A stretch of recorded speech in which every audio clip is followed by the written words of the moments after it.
Hey there. You're listening to True Story No Cap. Real stories, no exaggeration, no lies. Just the raw, unfiltered moments life throws our way. Relax, lean back, and let's get started.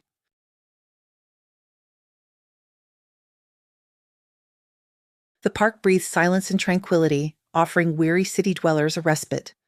Alex, noticing a secluded bench by the fountain, decided to sit down, briefly shedding the day's burden. An idyll reigned around. Tall poplars, like columns of a fairy tale temple, intertwined their crowns over the path, letting golden sunbeams filter through the green canopy. It felt as though he had stepped into a living illustration from a cherished old book. Shadows of hurrying passers-by glided past, mingling with the unhurried steps of strollers. Young mothers, their faces radiant with smiles, rocked strollers, gathering in small groups. Children's laughter and the ringing of scooters filled the air, painting a picture of serene happiness. This corner of the city became a bridge to Alex's past. He remembered another park in the center of a small town where his childhood was spent under the caring wing of his grandmother. They often wandered along its paths, feeding birds crumbs and having long, unhurried conversations about everything in the world. Grandmother always spoiled him with fresh pastries from the local bakery or cold ice cream, and sometimes they met familiar children also walking with their parents. Grandmother and grandfather invented fun games by the fountain or hid among the mighty trees, turning an ordinary walk into an adventure. It was a bright, peaceful time, filled with a sense of unconditional love and security. Remembering his grandmother, Alex smiled habitually, feeling now only a light sadness, not the tearing pain that came immediately after her passing. It happened when he, already a third-year student seemingly quite grown up, couldn't hold back his tears. Grandmother Anna was, perhaps, the dearest person in the world, the one who understood him without words. He often thought of her, especially at turning points in his life, wondering how she would have reacted, whether she would have approved of his choices, whether she would have shared the joy of his victories. And there were many victories. A red diploma from the university, a successful career as a young engineer, which she had once dreamed of for him. It was his grandmother who first saw in little Alex not just a simple constructor-builder, but a future engineer capable of creating astonishingly harmonious and well-thought-out designs. She noticed his mathematical abilities even before school, predicting a brilliant mind and a great future for him. His mother only smiled, considering it a manifestation of blind grandmotherly love, but his grandmother was right about everything except one thing: the predicted great future in the way she imagined it. Alex indeed turned out to be a talented mathematician, which became obvious in the first grade when he easily solved problems for older students. The teacher gave him extra assignments, and his grandmother worked with him at home, passing on her love for the exact sciences. She herself worked in an architectural bureau and was proud that her grandson followed in her footsteps, seeing in him a continuation of her own abilities. Grandmother often sighed, looking at his certificates from Olympiads, regretting that his grandfather couldn't see how their grandson was growing up. His grandfather died when Alex was only a few months old, but his grandmother kept his memory alive, often telling her grandson about the surgeon who was loved and respected in the town. Grandfather was a passionate, attentive, thoughtful person whose life was cut short right at his workplace by a sudden heart attack. Alex never saw his grandfather, but thanks to his grandmother's and mother's stories, as well as numerous photographs, a vivid and lively image formed in his mind. Grandfather, invisibly, was present in his life. But Alex didn't know his father at all. His absence became especially noticeable when the boy grew up and began to need a male example. Grandmother and mother, kind and caring, couldn't replace someone with whom he could talk about manly topics or just kick a ball around. When asked about his father, they long evaded the answer, until one day his mother couldn't bear it anymore and told a banal, ugly story of a fleeting acquaintance and disappearance. His father, upon learning of the pregnancy, simply ran away, leaving her alone, and never looked for them again. His mother confessed that she wasn't sure about this man from the beginning, but decided to keep the child, receiving support from her parents. Later, Alex's father reappeared in town for work, even tried to find his mother, but seeing her with a rounded belly, he disappeared again. His mother only knew his name and city, and even that information might have been a lie. She sighed, saying he never looked for them because he didn't want to, and apologized to her son for the story. Alex, old enough to understand the weight of her memories and the feeling of guilt for her carelessness, stopped idealizing his father and dreaming of meeting him. His mother's confession shattered his illusions, freeing him from the idea of a hero father whose important work prevented communication. Until the age of 10, Alex lived with his grandmother, but then he moved in with his mother, who rented an apartment closer to the Mathematical Lyceum. It was more convenient to get to school from there, and he no longer needed his grandmother's constant care. Nevertheless, Alex went to his grandmother's every weekend, missing her, his room, the cat Buddy, and the atmosphere of childhood. At the new Lyceum, he was struck by his first, strong, but unrequited love for a girl named Victoria. They were in different classes, but their groups overlapped during physical education, and Alex, who didn't excel in sports, suddenly loved these lessons. Victoria was impossibly beautiful, tall, slender, graceful, with long hair the color of melted chocolate, which she tied in a high ponytail for gym class. Alex liked this hairstyle, which revealed her face with perfect features: a straight nose, dark arched eyebrows, full lips, and huge turquoise eyes shining on her tanned skin. Victoria knew about her beauty. A crowd of admirers, popular, confident guys, always hovered around her. She was friendly to everyone but didn't let anyone get too close, which secretly pleased Alex, who didn't dare join the ranks of her overt admirers. Alex's talent, predicted by his grandmother, truly blossomed within the walls of the specialized school, where teachers praised him and gave him challenging assignments. He quickly became the one from whom everyone could copy homework, and he never refused anyone, for which he was respected in class. The fame of his mathematical abilities spread beyond the classroom, and one day during a break she approached him, Victoria, in a black dress with a white collar that emphasized her slenderness. Alex was flustered by her closeness, unable to utter a word, when she smiled radiantly and asked if he remembered her. She, that very Victoria, had come up to him herself and spoken. It was unreal but incredibly pleasant.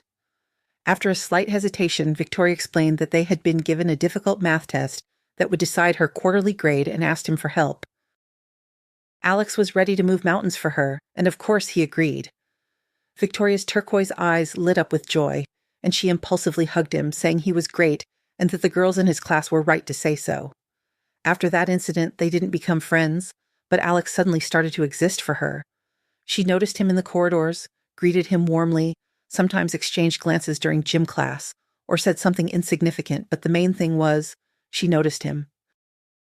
In 9th grade, Victoria started dating Steve, the captain of the football team, and Alex, seeing them together, felt an unpleasant sensation, similar to jealousy. His childhood crush hadn't faded but had grown stronger, evolving into something new and powerful. Other girls, although some were sympathetic to the smart guy, didn't interest him. All his thoughts were occupied by the unattainable Victoria. Alex was glad when rumors spread through the Lyceum that Steve had left Victoria for an older girl, a student at the local university. They said she was mature, independent, and well off. Victoria, as if in retaliation, almost immediately started dating a guy who was also older than her, who picked her up after school in his own car. He was handsome, stylish, looked like a TV series hero, and seemed to be a student too. Victoria, with shining eyes, fluttered into the beautiful car, and the couple drove away. The girls, as far as Alex could tell, envied Victoria, saying that her boyfriend was the son of very wealthy parents and predicting a happy life for her without the need to study. At that time, many dreamed of meeting a prince who would shower them with gifts and fulfill their wishes, without thinking about the price of such free cheese. Alex felt insignificant compared to Victoria's new admirer, who had a car and rich parents, while he was just an ordinary guy. Then came graduation, entering university, life spun on. Victoria surfaced in his thoughts only at the first alumni reunion, 2 years after graduating from the Lyceum. Alex learned that his classmates' predictions had come true. Victoria married her suitor immediately after turning 18 and didn't go to university. Her father-in-law arranged for her to be a secretary in his company. She earned fabulous money, drove her own car, lived in a luxurious apartment in the center, and often vacationed abroad, fulfilling the collective dream of the local girls. Former classmates repeated in various ways how lucky she was, listening to the informed, while Victoria herself didn't come to the reunion, spending her vacation in the Maldives. One of her friends even showed photos of the beautiful and happy couple from the beach, looking like shots from a Hollywood movie. Alex returned home in a sad mood after the evening, as he had come only for Victoria, hoping to see her turquoise eyes and perhaps talk. Over the years, he He had grown up, become more confident, and it seemed to him that Victoria's relationship with the adult golden boy was in the past, that she was free. But no, now she was a married lady with a completely different life, which she probably dreamed of. People envied her, and Alex understood that he couldn't give her all that. Life spun on again: studies, exams, Olympiads, projects. Alex, as a promising specialist, was hired part-time by a large oil company, Spectrum, while still a student with a salary several times higher than the regional average. At first, his head even swam from the amounts deposited into his account, although he had to work hard, combining study and work. Alex coped, and coped well, justifying the hopes of his grandmother and mother, who were proud of him. Then only his mother was proud, because his grandmother suddenly passed away. Alex fell into apathy, from which his beloved work helped him emerge, and the thought that his grandmother would be hurt to see him like that. She wanted her grandson to live a full life, to rejoice, to socialize, to develop. Alex thought he had forgotten Victoria, but memories of first love stay with a person forever, although the torment and anxieties were gone. He even started dating a girl, Nina, with whom the relationship quickly became serious. Nina studied at the same university, a year younger. They met at a student conference. She was sweet, kind, open, smart, and interested in modern architecture. Alex knew that Nina was sincerely in love with him. It was visible in her eyes and felt in her touch. It was surprisingly pleasant to know that you were loved so much, although Alex himself didn't feel dizzying emotions towards her, nothing like what he had experienced with Victoria. But he understood Nina well. Her attention touched him, and her admiration was captivating. He wanted to take care of her and make her happy. They had similar views on important things. They often understood each other without words, even finishing each other's sentences. It was complete idyll, and it seemed to Alex that this was more than enough. What he felt in school, his feelings for Victoria, he considered teenage passions, and adults, in his opinion, perceived the world differently. The main thing was that with Nina, he felt good and calm. The young people were not in a hurry to get married. It was a mutual decision.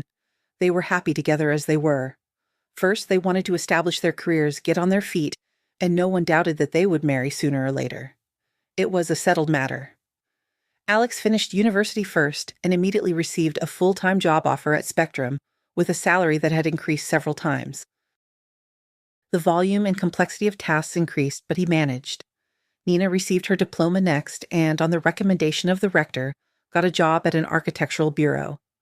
Her eyes glowed with enthusiasm when she talked about her new job, and Alex understood her, feeling the same way.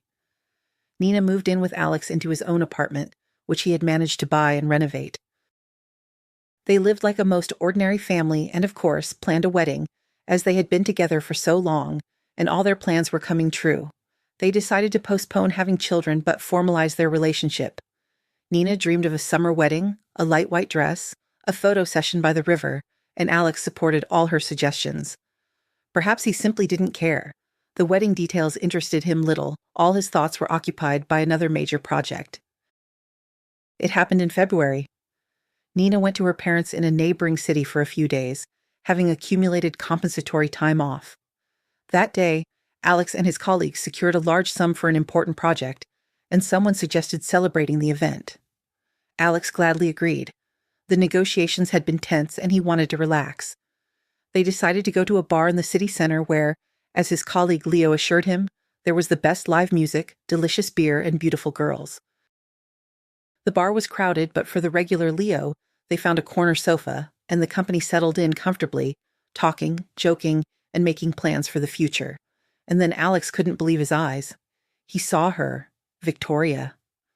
His head swam, his pulse quickened, a chill ran down his spine, everything as in his youth. She still had a huge influence on him, a grown and successful man. His feelings hadn't gone away, they hadn't changed. Victoria had changed a lot, but she still attracted him like a magnet. She stood at the bar talking to a waitress. Both girls were smiling at each other. It was her smile, her long hair the color of milk chocolate, her turquoise eyes shining on her tanned face. But now there was something elusive in them, either sadness or anxiety, which Alex hadn't noticed in school. Victoria was wearing an emerald knee-length dress and bulky winter sneakers, creating an elegant semi-sporty look. Leo called out to Alex, waiting for his opinion, but he was looking at Victoria, noticing nothing around him. Leo, following Alex's gaze, assessed her as a beauty, but immediately returned to the conversation. Victoria followed the waitress to a corner of the hall, invisible from Alex's spot. He didn't want to lose sight of her, got up and hurried after the girls, managing to notice Victoria slip into a back room. Alex decided to wait, assuming she had gone to chat with her waitress friend and would be out soon. Their meeting was inevitable, but he didn't know what to say, how to start a conversation, feeling nervous and running through casual phrases in his head. Victoria fluttered out of the back room. The guy didn't expect to see her in a waitress uniform. Black t-shirt, jeans, gray apron, and a name tag with Victoria. Victoria? A waitress? How was this possible? She married a rich man and should be living a socialite life, not running around with trays. She was about to walk past, but Alex called out to her, "Victoria, is that you?" She stopped, looked him over carefully, was a little embarrassed, but recognition flickered in her eyes. Victoria smiled awkwardly and replied, "Well, yes, it's me. And you? Alex?" "Yes, yes." "Wow, how you've changed. How interesting you've become." She smiled charmingly, no longer shy. "In school, you were such a typical nerd, tall, thin, unremarkable. Years often benefit you men." Alex blossomed at the compliment, feeling a surge of confidence and strength. Victoria had just clearly expressed her liking. "Are you working here?" Alex clarified. "As you see," Victoria sighed, the smile fading from her face. "Life is a strange thing, unpredictable. Who would have thought everything would turn out like this?" "Did something happen?" Alex asked. "It did, an ugly story. But everything happens for the best, I always say that. How about you? What are you doing?" "I work at Spectrum," Alex replied. "Ah, right. I heard from someone. Well, good for you. You were always smart and driven." Victoria stood very close, saying pleasant things to him and looking at him in a way that held much: interest, admiration, warmth, tenderness. "And we're here with colleagues celebrating a corporate event," Alex explained for some reason, gesturing towards the table. "Well, great. Do you plan to stay here much longer?" Alex shrugged. "Fewer people towards the end of the shift. We can talk, okay?" "It's so nice to meet someone from childhood. That was the best time." Throughout the evening, Victoria was busy, bustling with trays, smiling at tipsy men, joking back at their jokes. They often met each other's eyes, and Alex's heart swelled with tenderness. It was a silent dialogue with the girl who, as it turned out, still meant a lot to him. Once she hadn't noticed him, and now she herself suggested chatting after her shift. Alex's colleagues were heading home, and he went out to see them off to a taxi. "Why aren't you going?" Leo, whose tongue was slurring, asked in surprise. "No, I'll stay here a little longer." "Got it." Leo smiled conspiratorially. "Yeah, that acquaintance, a beauty with a tray. Just don't forget you have Nina." Alex thought about his words. Nina, kind, smart, loyal, reliable. Surely she would be upset to learn that the man she was marrying in the summer stayed at the bar to talk to his first love. On the other hand, he wasn't doing anything wrong. He just wanted to find out how Victoria ended up as a waitress. Closer to closing time, there were few people left in the bar, and Victoria finally managed to sit down at Alex's table. She looked tired, but even more appealing because of it. "Oh, it was a tough shift," she smiled. "Can I get you something?" "No, thank you. Then I'd have to bring it myself. And I'd rather sit here, my legs are aching. Waitresses rarely wear heels in bars." "It suits you," Alex said. "Thanks, but a waitress uniform isn't what I'd want to wear, of course." "Then why?" Alex asked. "Well, fate turned out that way. You know I married Max right after school, the guy I dated in high school?" Alex nodded, knowing this from mutual acquaintances. "Well, so, at first everything was like a fairy tale. I couldn't even believe you could live like that. A huge apartment, a room straight out of a design magazine, a loving, handsome, caring husband who drove me everywhere in an expensive car, constantly gave me gifts. I had a card, regularly topped up with substantial amounts. I didn't even have to ask. Travel, work." Victoria recounted how Mac's father set her up as a secretary in his firm, where all her work consisted of recording calls and making coffee.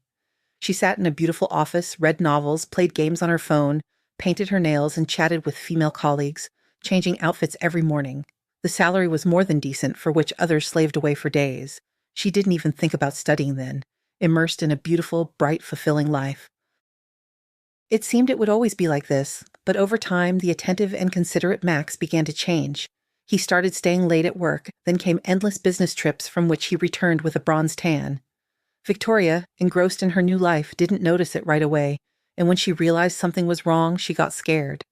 Only then did it dawn on her that her happiness was fragile and completely dependent on Max and his attitude. Max, whose love had seemed so reliable before, kept drifting away.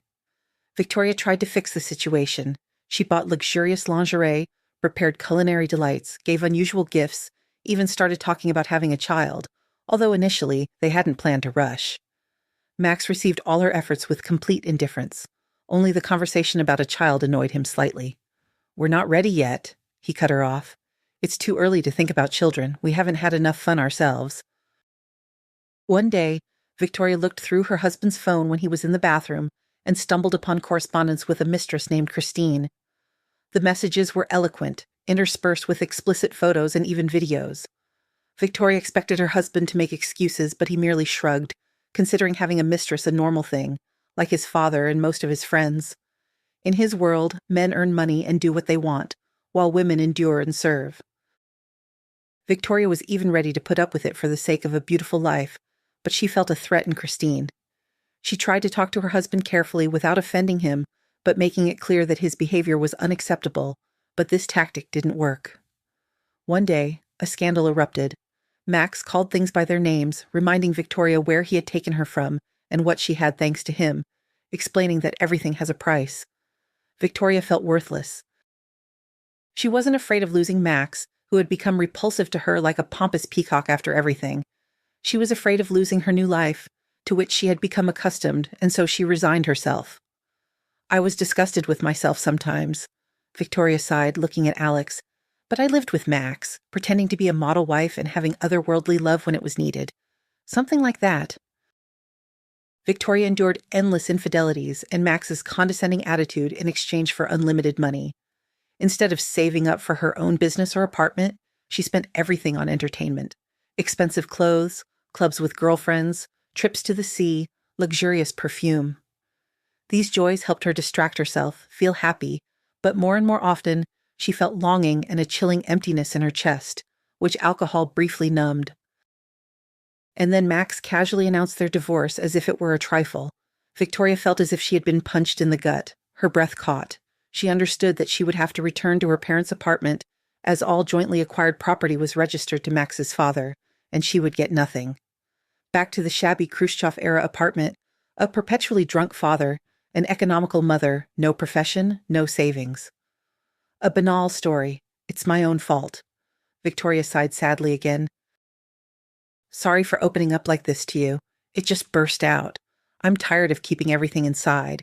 And you were always good, understanding, too wise for your years. It's nice to talk to you like this." The story turned out to be anecdotally banal. Max met a young beauty, an affair began, the girl got pregnant and caught him red-handed. Max, while the passion hadn't cooled, decided to get rid of the older competitor. So Victoria returned home but couldn't live with her parents. She sold her designer clothes, pawned her jewelry. It was enough to rent an apartment for 6 months. She had no education and somehow managed to get a job as a waitress in a bar. "I like it here," Victoria finally smiled. "Good music, fun people. It's even cool." "I'm so sorry," Alex said with sympathy. "That's hard. Max played with a beautiful toy, found a new one, and just got rid of the old one. Terrible." "It's okay. It's good we didn't manage to have children with that Max. He always treated me condescendingly, looking down on me. And back then, young and foolish, I thought it was his care, patronage, love. His new wife is unlikely to be happy with him, so I'm even glad I got rid of him. Truly." Victoria looked into Alex's eyes. "Tell me about yourself. Do you have anyone?" "No," Alex lied for some reason. "I don't have anyone. I'm free." He couldn't, looking at Victoria, tell her about Nina, who now seemed like someone distant and foreign. They sat for a long time that evening, reminiscing about the past, mutual acquaintances. Alex easily confessed his long-standing crush on Victoria. "It's a pity I didn't know. That's exactly what I was looking for. Sincere feelings, love. But the guys who hung around me, you understand? They only wanted one thing. I thought it couldn't be any other way. Then they walked through the night city, not wanting to part. Alex put his arm around Victoria's shoulders. She leaned against him trustingly. She invited him to her place. She was renting an apartment not far from the bar. Alex agreed. So they spent the night together, their first night. In the morning, Alex felt truly happy because she was there, Victoria. The unprecedented surge of energy and pleasant lightness in his soul were not even overshadowed by thoughts of Nina. He would definitely talk to her, explain everything. Nina was smart. She would understand. Dreams just have to come true, absolutely. Otherwise, life loses its meaning. They started dating, and Alex did tell Victoria about Nina, hiding nothing, wanting to be honest. Victoria was clearly upset, tense, and distrust flickered in her eyes. "This has happened to me before," she said in a low voice. "There was a man in my life who promised he would divorce for me. He didn't. This is a completely different situation. And we're not even married," Alex countered. The conversation with Nina was long and difficult. Always calm and rational, Nina became hysterical, sobbed, begged him to reconsider, even cursed him and Victoria. Alex's heart ached with pain, looking at his former fiancée. It seemed Nina really loved him. Later, Alex would learn from mutual acquaintances that Nina found it so unbearable without him that she attempted suicide. Fortunately, she was saved and spent some time in the hospital, working with psychiatrists. Because of this impulsive act, the girl lost her prestigious job. Alex felt guilty for what happened to her, but didn't know how to help. No one is obligated to sacrifice their happiness and dreams for another person. No one is obligated, Victoria reassured him. She had moved in with him immediately after Alex's breakup with Nina. Both didn't want to be apart. They wanted to be constantly together. Alex offered Nina help through mutual friends, but she proudly refused. She no longer wanted to hear about her former fiancé, considering his act mean and a betrayal, even though he had told her everything right away. One way or another, in the end, everything worked out wonderfully for Nina. She recovered, found a job, got married, and had 2 wonderful sons, born a year apart. Alex was happy for her, even tried to call, but realized it was pointless. Years passed, and bright and joyful events happened in her life. Alex and Victoria also got married. The initial passion subsided, everything settled down, and Alex was happy, thinking that things would only get better. Victoria quit her job, and Alex supported this decision, although he didn't feel he had the right to advise. He didn't like his wife working nights in a bar and smiling at tipsy men. Perhaps he was jealous. He could perfectly well provide for their small family, and the house immediately became cozier. Now, returning from work, Alex always found the house tidy and smelling of delicious food. Victoria was wonderful, beautiful, graceful, stunning, the best. Alex forgave her small weaknesses, whims, demanding nature, groundless complaints, even finding it cute. Beauties, in his opinion, were allowed a little more.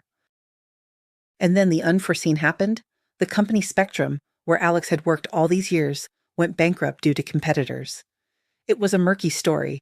Spectrum was bought out, divided, ruined. People were laid off. Alex was suddenly out of work. He was quickly invited to a factory, as such a specialist was known in the city, but the salary offered was 5 times less. It was still above average, but they had to tighten their belts. Victoria was used to spending large sums on fitness, spa, shopping, cosmetology, beautiful clothes, restaurants with girlfriends, short trips to the sea. All this suddenly stopped. Alex was also worried, but for Victoria, the decline in quality of life became a tragedy, especially since Alex had no prospects in this city. Victoria tried to motivate her husband to start a business, but he honestly replied that he didn't have the right character, the right drive. "Well, yes, you need backbone for that, like Max." Victoria shook her head in disappointment. It hurt Alex to be compared unfavorably to Max, but he never reminded her how and why her relationship with her ex-husband ended.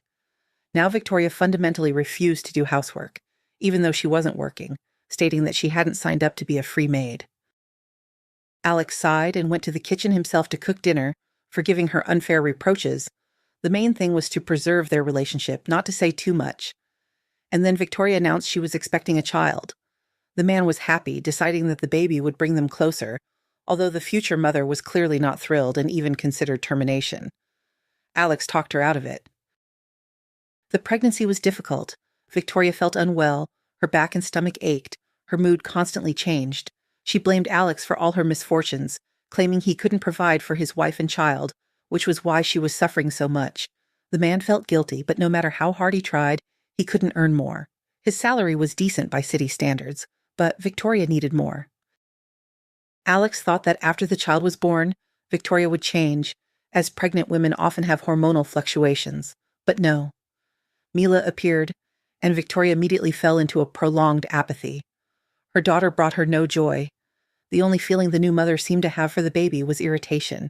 Returning from work, Alex often found a terrible scene: his daughter crying in the playpen and Victoria wearing headphones, chatting on social media.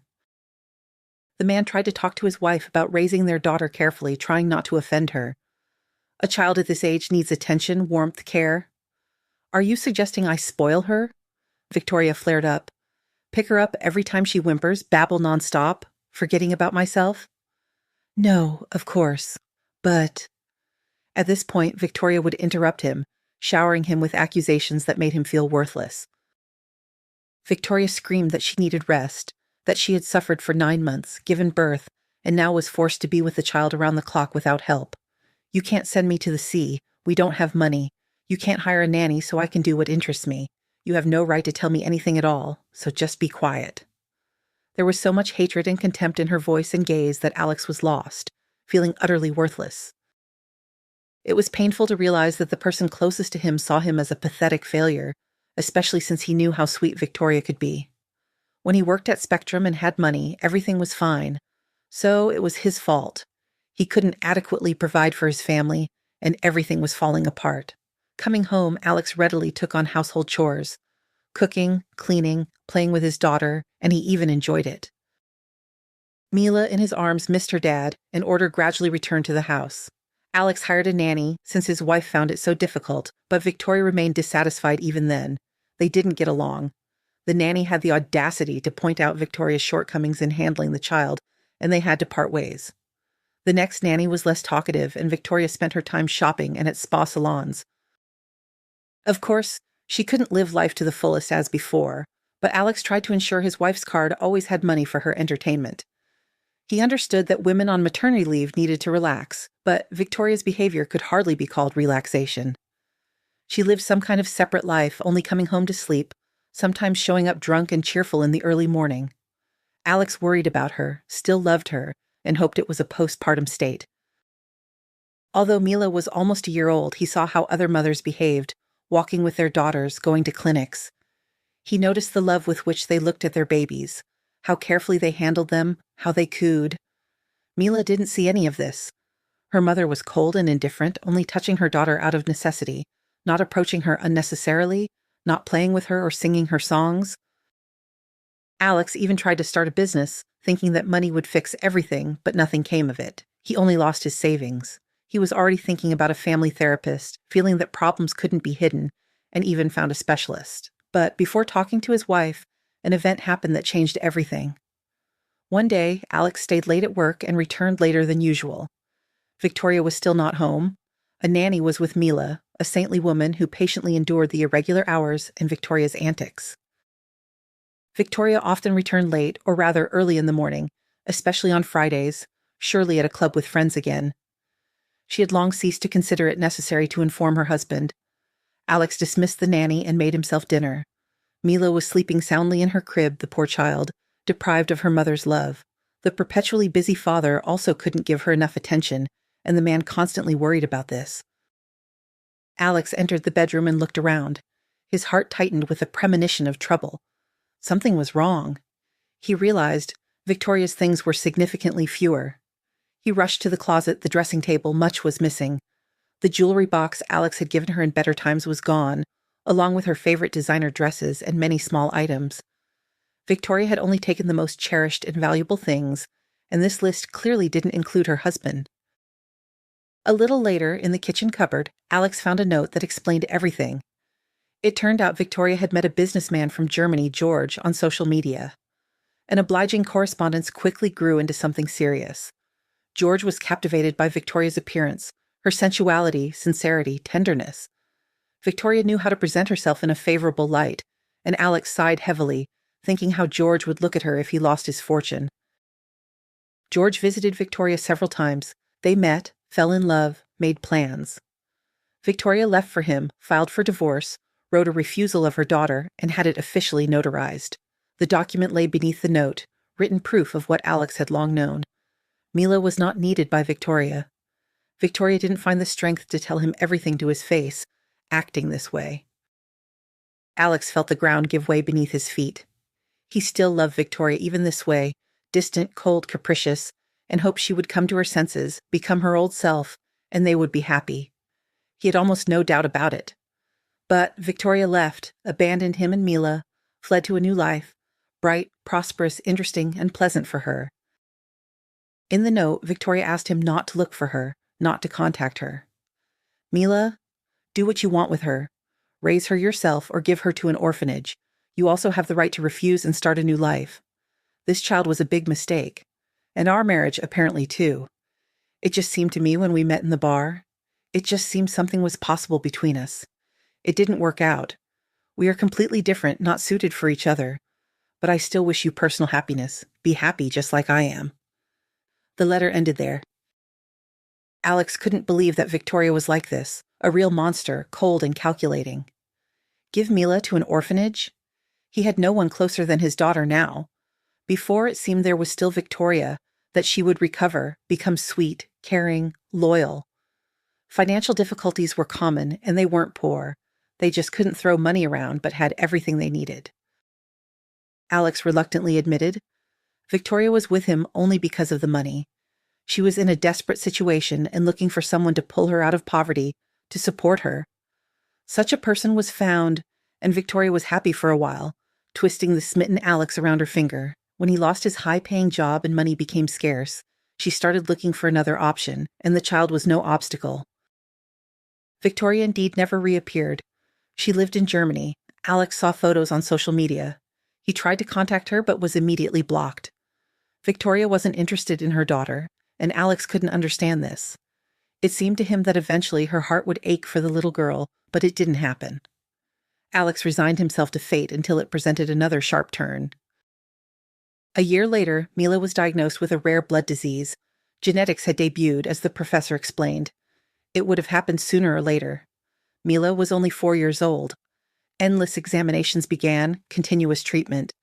Alex felt he needed to figure things out before school, find the right therapy, stabilize her condition. He thought that medicine was strong now and his girl would be helped. Yes, she would have to take pills her whole life, but many people lived like that. But Mila's illness was rare and insidious. It literally spoiled her blood. The little girl constantly felt tired and nauseous. The nanny, who looked after Mila almost around the clock, was worried and even cried. Looking at this kind woman, Alex thought of Victoria. She didn't even know what trouble her daughter was in. And if she knew, would she help? The man tried again, years later, to reach his ex-wife. She didn't want to know about him. George had already married her.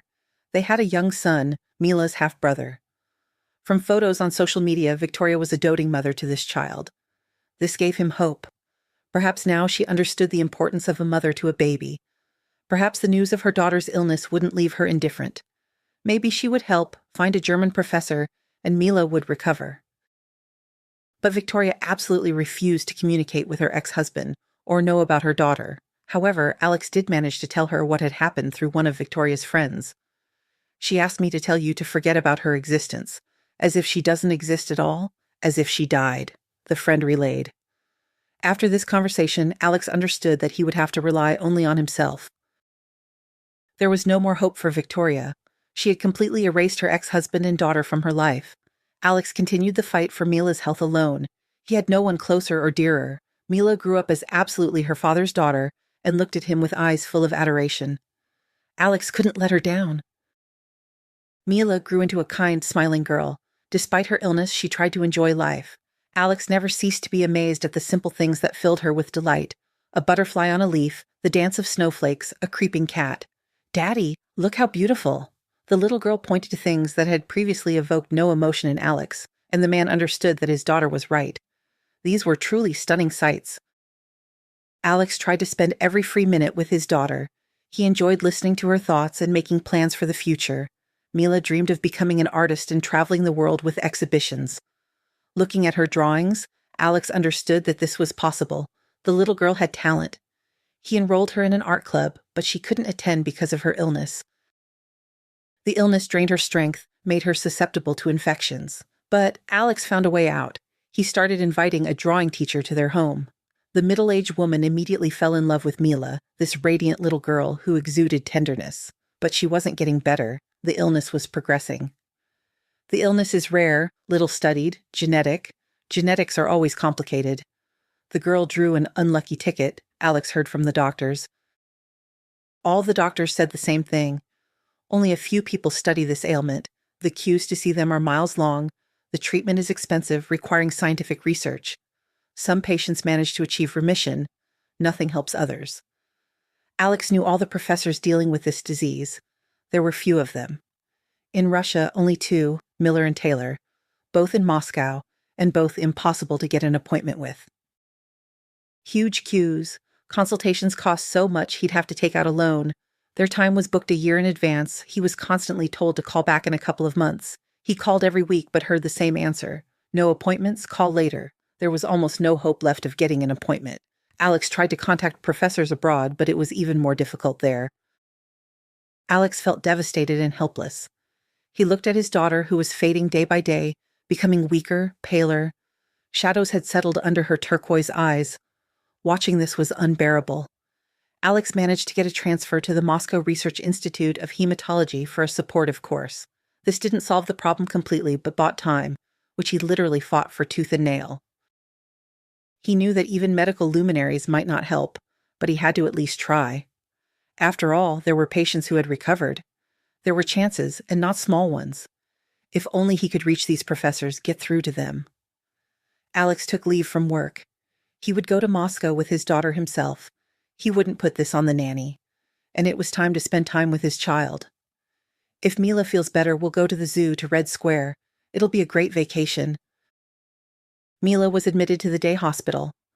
Every morning, Alex took his daughter to the clinic for procedures, and then picked her up to take her back to the hotel, where they had a comfortable room with a huge TV and a view of the Moscow River.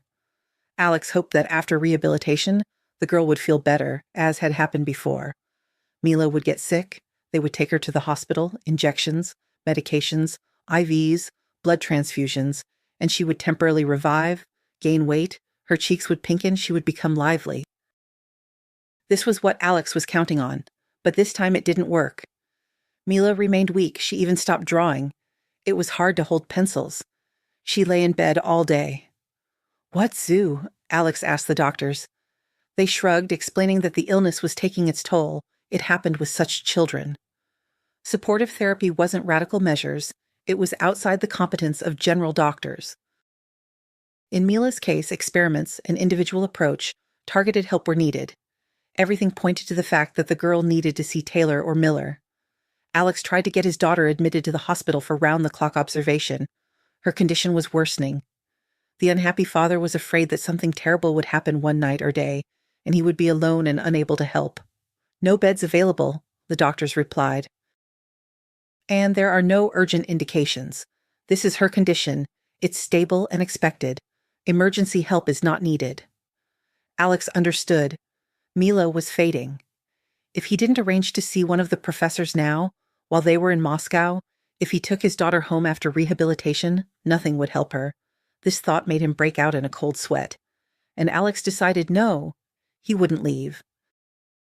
He would waylay these doctors, lie in wait for them after work, break into the operating room, and force one of them to take Mila.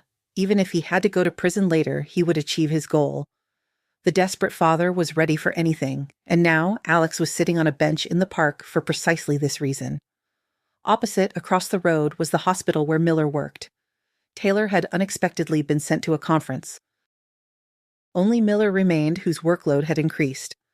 Alex knew what this doctor looked like: a middle-aged man, dark hair, attentive brown eyes, sharp cheekbones, a straight nose, a strong chin. Alex had been staking out Miller at the clinic for days. He waited until Mila fell asleep and went to his post. It was a pity he couldn't be away for long. He didn't want to leave Mila alone. But while the little one was sleeping, He could keep watch. He hadn't managed to catch Miller. The plan was unsuccessful.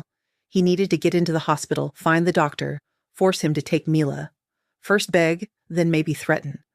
The desperate father was ready for terrible things, even crimes. Anxious thoughts swirled in his head. Anger, hatred, envy towards the parents of healthy children lived in his soul. Alex himself didn't like these feelings. He had always considered himself a good person. That's how his grandmother had raised him. But he was ready to do anything to save Mila.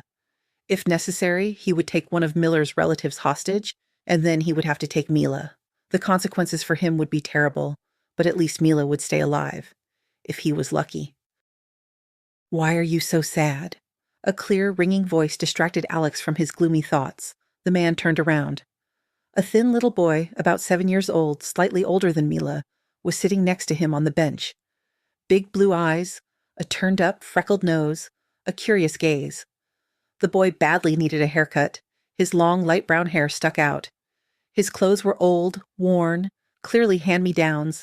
His sneakers were scuffed, but his sweater was neatly darned. "Why are you so sad?" the boy asked again. "Me? No, I'm not sad. Just thinking." "No, I can see it. Don't worry, everything will be fine. It often happens. First bad, and then everything gets better. Sooner or later." "You're right," Alex smiled. It was impossible not to smile, looking into those clear blue eyes. The boy was sincere, bright, genuine, radiating a special energy. An amazing child. "Why are you walking here alone? Where are your parents?" Alex looked around. The boy was too young for independent walks. He acted carelessly, sat down next to a stranger, started talking. "Alone. Grandma's sick today, and I came here to see a friend. He waits for me every day. I help him, and he helps me." "It sounds like you two are real friends," Alex smiled. "Keep in touch. That kind of friendship is very rare." "I know," the boy smiled, showing a funny, touching smile missing 2 front teeth. A wonderful boy, easy and relaxed to talk to. The only thing that bothered him was that such a young child was walking alone. "Grandma's sick, and your parents are probably working? Is that why you're here alone? Does Grandma know where her grandson is? Or did you leave without asking?" "She knows, yes. Don't worry, I'm big now. I understand everything. I know how to cross the road, and I steer clear of bad people."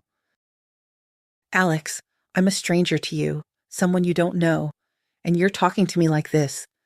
You're good," the boy stated with childish spontaneity. "You can tell right away." Tears welled up in Alex's eyes. A trusting, sweet child. Calling him good, not knowing about the heavy thoughts in his head, about his readiness for crime for his daughter's sake. Any person could deceive such a little one. Still, it's better not to talk to strangers. People, come in all kinds. "Parents said, didn't say," the boy shook his head. "I don't even know them. I don't remember my parents. Grandma raised me, and my parents died when I was very small. They were in an accident, and that was it. I was in the car too, but I survived and wasn't even hurt. Grandma said angels saved me because I still have to grow up and make this world better." "That's quite a story you have," Alex said, looking at the boy with different eyes. Well, the boy didn't have an easy life. But despite that, he was open, kind, communicative, and planning to save the world. "My name is Matthew, by the way." The young Sobosednik introduced himself. "And you're Alex, Uncle Alex." A pastry vendor's cart rolled past. "Buns, sweet buns, hot from the oven." Alex noticed how Matthew watched the cart. And then it struck him. The child was from a poor family. He must be hungry. "Matthew, did you have breakfast today?" "My friend treated me to a sandwich, but that was a long time ago." The boy clearly wanted to eat, but was shy to ask. Alex got up, bought 2 fluffy raisin buns, and handed one to Matthew, who immediately devoured it like a hungry wolf cub. Watching the child eat with such appetite was a pleasure, especially after the unsuccessful attempts to feed Mila. "Is the second bun for you?" Matthew asked. "Why aren't you eating? It's very tasty." "No, it's for my daughter," Alex replied, thinking that perhaps Mila would want to try the fragrant pastry. He would be happy if she could manage even a quarter. "You have a daughter? What's her name? How old is she?" "Mila. She just turned 6. "Why didn't you bring her to the park with you? The weather's so nice, we could walk, run around." "You see, Matthew, Mila is sick. She has a fever. The naive little one probably didn't know about more serious illnesses. No, it's much more serious. If it were just a fever, it's related to her blood, something hematological. Alex stared at the little one. How did he know such words? The phrase didn't fit the image of a freckled, toothless first grader. Wow, where did you get such knowledge? My friend knows a lot about illnesses, he tells me sometimes, Matthew explained. You know, your daughter needs fresh air and good emotions. I agree, Alex sighed. Matthew surprised him more and more. But Mila is too weak, it's hard for her to walk. Then maybe I can come to your place? Do you live far? I want to become a doctor when I grow up, you know. I can already heal a little. It always helps Grandma when I put my hand on her forehead. She says she feels better right away. And Grandma won't mind if you go visit strangers? She won't, the little one assured him. She knows I'm good at judging people and avoid bad ones from a mile away. On one hand, this amazing boy was right. Mila needed positive emotions. Alex didn't know what to do to cheer his daughter up. Toys were indifferent to her. She watched cartoons without interest. She didn't want sweets. Mila lacked interaction with other children. Once she dreamed of going to kindergarten or playing on the playground, but she couldn't. She was too weak. And here was Matthew with such a tempting offer. There was something strange about taking a stranger's child to a hotel, that he might even face punishment. Although, of course, he had no intention of doing Matthew any harm. The man decided to take a risk. Matthew was radiant, open, sensitive. If he could cheer Mila up even a little, the risk would be justified. When Alex and Matthew entered the room, Mila was awake, lying there, staring blankly at the ceiling. Seeing the unfamiliar boy her father had brought, the girl brightened, her eyes lit up with interest. "Who is this?" she asked, propping herself up on her elbows. "I'm Matthew," the guest announced. "Your dad and I became friends. I came to visit you." "And I'm Mila." "I know, Uncle Alex told me. I know you're sick." "Yes," the girl nodded sadly. "Well, don't worry, doctors are good now. They cure everything. You know, when I grow up, I want to be a doctor too." "And I'm an artist. Do you draw well?" Mila replied proudly. Alex was pleased to hear that tone. Before, his daughter had been indifferent to everything, and now she was so lively in the conversation. "Dad, get my folder." Matthew climbed onto the blanket next to Mila. She sat up and began showing him her masterpieces. Matthew looked at the drawings with interest, and Mila talked about the subjects. They were clearly having a good time and enjoying each other's company. Alex smiled, looking at his animated daughter, and went into the other room. Maybe, seeing Matthew, Mila will eat well too. Children's laughter occasionally came from the room. It was amazing because Mila rarely smiled lately. Amazing and wonderful at the same time. Then Alex walked Matthew home to an old 5-story building behind the park. Mila had fallen asleep by the time the guests left. The illness took a lot of strength. "Mila is very, very sick," Matthew said sadly on the way. "I'll ask my friend how to cure her. He'll help. He's so smart, you know." Alex just smiled. The naive little one probably considered an older boy who read books a genius. It was funny, but also sad. It was a pity Matthew was mistaken. Alex wished the child's words were true. "Can I come to your place tomorrow, too?" "Come." Alex smiled. "At the same time. Not earlier. Mila will be at the hospital." "Okay, I'll definitely come. You'll help me a lot if you sit with her while I run errands." Alex realized that while Matthew was with them, he would have a chance to go to Miller's house. Maybe he could catch him, talk to him, convince him. "I'll definitely sit with Mila. She's such a good girl, not like that bossy Mary from the yard. Mila really draws very beautifully." The next day, Matthew kept his promise and knocked on the door exactly at the appointed hour. Mila was already waiting for him, having prepared a board game. Alex met Matthew and went to Miller's house in a prestigious neighborhood. He took up a waiting position but couldn't wait long. He couldn't keep Matthew until night. His grandmother was probably worried. Mila was sleeping again when Alex returned. The man noted that she had become even paler. "She's gotten worse." Matthew looked up at Alex, his eyes full of despair. "Can I come to your place with my friend tomorrow? He'll definitely help her. He's the smartest and kindest person in the world." Of course, of course. Come with your friend." Alex, upset by his daughter's condition and his failure, allowed. The more people, the merrier. Mila will be happy to see your friend. You too, Matthew promised. You'll be happy to see him too. You'll see. Mila got worse during the night. Her temperature rose, she started shivering. Alex managed to stop the attack by calling an ambulance. The doctor said that the supportive measures, just a little more and they wouldn't be able to cope with the attacks. Mila was sleeping and he held her thin little hand, stroked her tiny fingers, and wondered where to find Miller. He could go to the hospital, threaten, persuade, but there were many people there, security. He would be quickly escorted out, the police would be called. He needed to waylay the doctor somewhere else. The next day began as usual. Alex woke his daughter, tried to feed her porridge, but Mila only managed a couple of spoonfuls. Alex called a taxi, carried his daughter out in his arms, and went to the clinic. Mila was taken on a gurney to the elevator for procedures. Alex sat in the lobby for several hours, scrolling through news, looking out the window, talking to the mothers of other day patients. Mostly mothers were here, attentive, caring, loving. Alex thought he didn't measure up to their level. Women were better with small children. It was a pity his girl was deprived of maternal warmth. Later, Mila, despite her fatigue, asked her father, would Matthew be coming soon? The boy was late. Alex had already decided that his new friend wouldn't come. Maybe his grandmother hadn't allowed it, or he got caught up in playing. He was so sociable. He had lots of friends. But the long-awaited knock on the door came. Interesting. Was Matthew alone or with a friend? At the threshold, Matthew was smiling broadly, and behind him a grown man was shifting from foot to foot. And not just a man. Dark eyes, a strong chin, chiseled cheekbones. It was Miller. Alex barely stayed on his feet from the rush of emotions. What was happening? How was this possible? "Hi, Uncle Alex," Matthew said. "Meet my friend Uncle Andrew. Remember you said I could come with him? He'll help Mila." A year and a half had passed since that amazing day. Alex was back in Moscow, in the same park, near the same bench. It was spring outside, mid-April, lush greenery and a clear blue sky, bright sun. Alex sat on the bench, looking fondly at Matthew and Mila.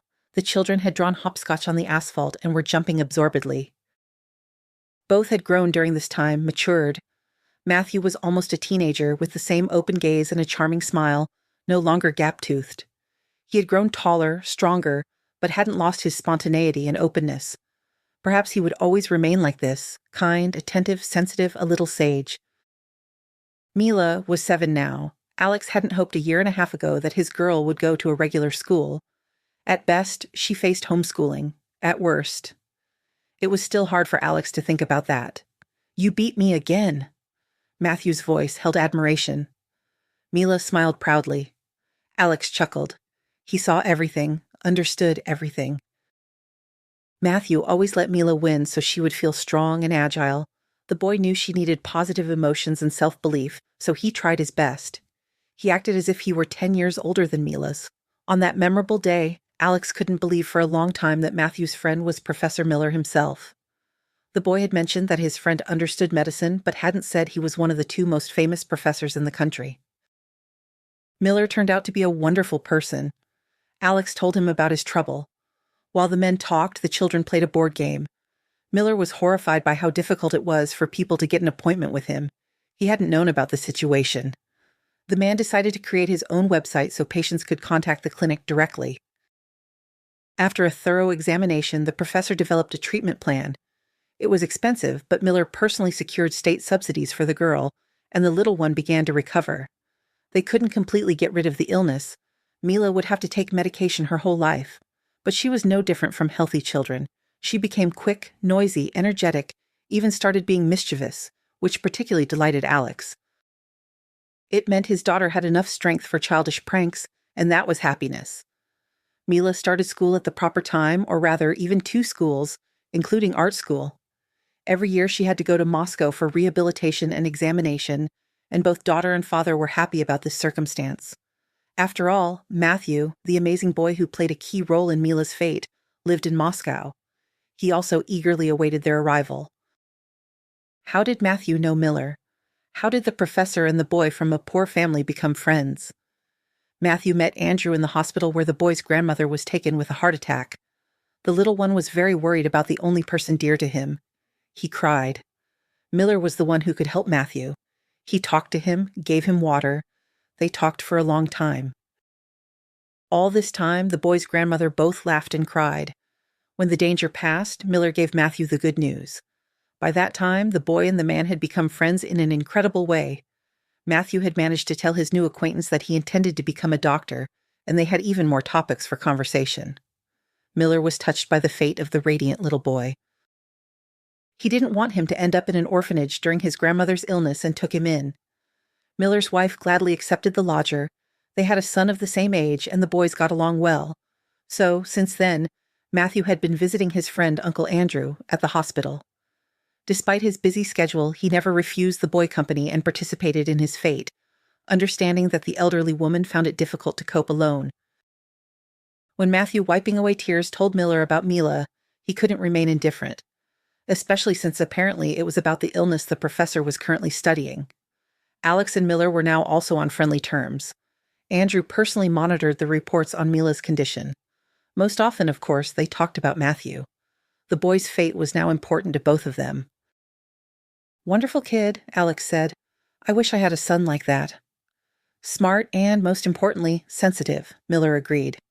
"The most necessary combination for a future doctor. He will become a doctor who saves more than one life."